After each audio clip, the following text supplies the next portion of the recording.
आप सभी भक्तजनों का कथा प्लस चैनल में स्वागत है, जहां विभिन्न धार्मिक ग्रंथों और व्रत त्योहारों से संबंधित कथाएं सुनाई जाती हैं। हर नई कथा के लिए नोटिफिकेशन बेल दबाएं और हमारे चैनल को सब्सक्राइब करें। आज की इस वीडियो में उत्पन्ना एकादशी तिथि का महत्व, पूजा विधि और इसकी कथा को जानेंगे। उत्पन्ना एकादशी माघ शीर्ष महीने के शुक्ल पक्ष में पड़ती है। कहते हैं कि इस एकादशी का व्रत रखने से मनुष्य के सभी पाप नष्ट हो जाते हैं। आखिर क्यों इतनी खास मानी जाती है उत्पन्ना एकादशी? धार्मिक मान्यताओं के अनुसार उत्पन्ना एकादशी के दिन ही एकादशी माता का जन्म हुआ था, इसलिए इस एकादशी का नाम उत्पन्ना एकादशी पड़ा। देवी एकादशी को भगवान विष्णु का ही शक्ति रूप माना जाता है। कहते हैं उन्होंने ही राक्षस मुर का वध किया था। कहते हैं इस एकादशी का व्रत रखने से व्यक्ति के इसी जन्म के ही नहीं बल्कि पिछले जन्मों के पाप भी नष्ट हो जाते हैं। चलिए आपको बताते हैं इस साल उत्पन्ना एकादशी कब है और इसका क्या महत्व है। उत्पन्ना एकादशी इस साल 26 नवंबर 2024 को मंगलवार को मनाई जाएगी। एकादशी तिथि का प्रारंभ 26 नवंबर सुबह 1:01 पर होगा। इस तिथि का समापन 27 नवंबर सुबह 3:47 पर होगा। पूजा का शुभ मुहूर्त होगा सुबह 9:31 से लेकर दोपहर 1:27 तक। उत्पन्ना एकादशी का पारण समय 27 नवंबर की दोपहर 1:12 से दोपहर 3:18 तक रहेगा। उत्पन्ना एकादशी में क्या करें और क्या नहीं करें? उत्पन्ना एकादशी वाले दिन भक्त पूजा पाठ करने के साथ पूरा दिन निर्जल उपवास करते हैं। व्रत का पारण एकादशी के अगले दिन द्वादशी तिथि को सूर्योदय के बाद किया जाता है।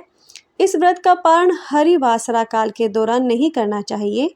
व्रतियों को व्रत खोलने से पहले इस अवधि के समाप्त होने का इंतजार करना चाहिए। पारण के लिए सबसे अच्छा समय सुबह होता है और आप इसके चूक जाते हैं तो फिर आप दोपहर के बाद भी पारण कर सकते हैं।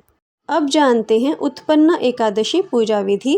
उत्पन्ना एकादशी के दिन सुबह जल्दी उठें और स्नान करें और साफ कपड़े पहनें। इसके बाद मंदिर या पूजा वाली जगह को अच्छे से साफ करें। भगवान विष्णु की प्रतिमा के सामने दीपक जलाएं और उनका अभिषेक करें। भगवान विष्णु को सुपारी, नारियल, फल, लौंग, पंचामृत, अक्षत, मिठाई और चंदन चढ़ाएं। श्री हरि की आरती उतारें।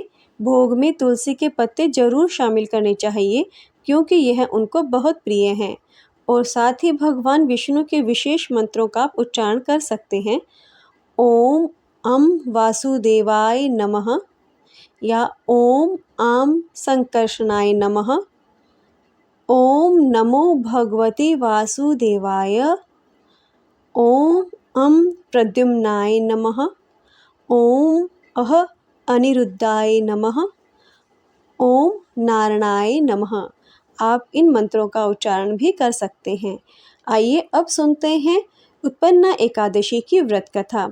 कथा सुनने से पहले आप सभी भक्तजनों से अनुरोध है, अगर आपको ये वीडियो पसंद आई हो तो इसे लाइक करें और हमारे चैनल को सब्सक्राइब करें।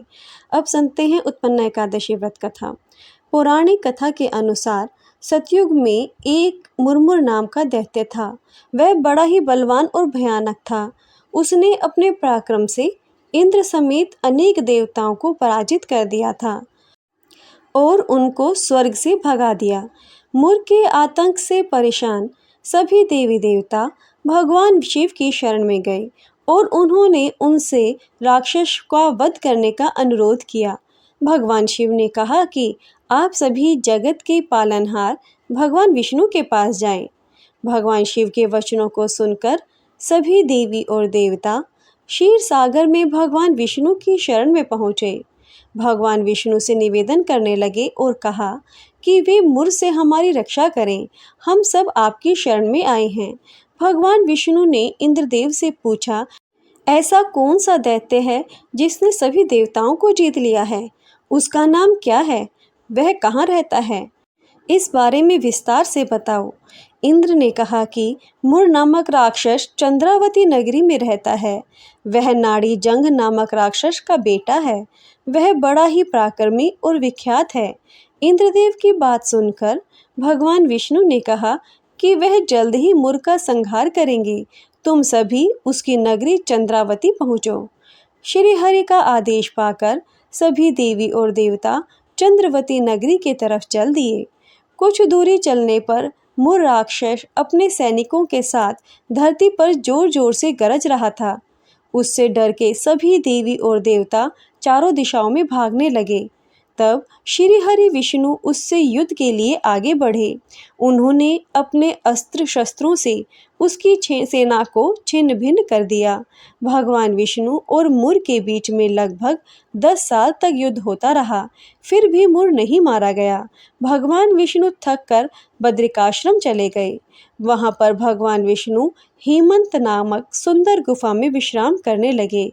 यह गुफा 12 योजन तक लंबी थी और उसमें सिर्फ एक ही प्रवेश द्वार था। भगवान विष्णु वहां पर योग निद्रा में थे। उनका पीछा करते हुए मुर भी वहां पर आ गया।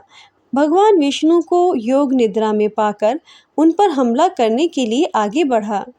तभी भगवान श्री हरि विष्णु के शरीर से एक देवी प्रकट हुई।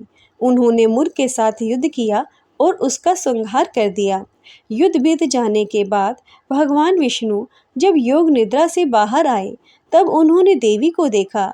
उन्होंने कहा कि आपका जन्म एकादशी के दिन हुआ है, इसलिए आप उत्पन्ना एकादशी के नाम से जानी जाएंगी।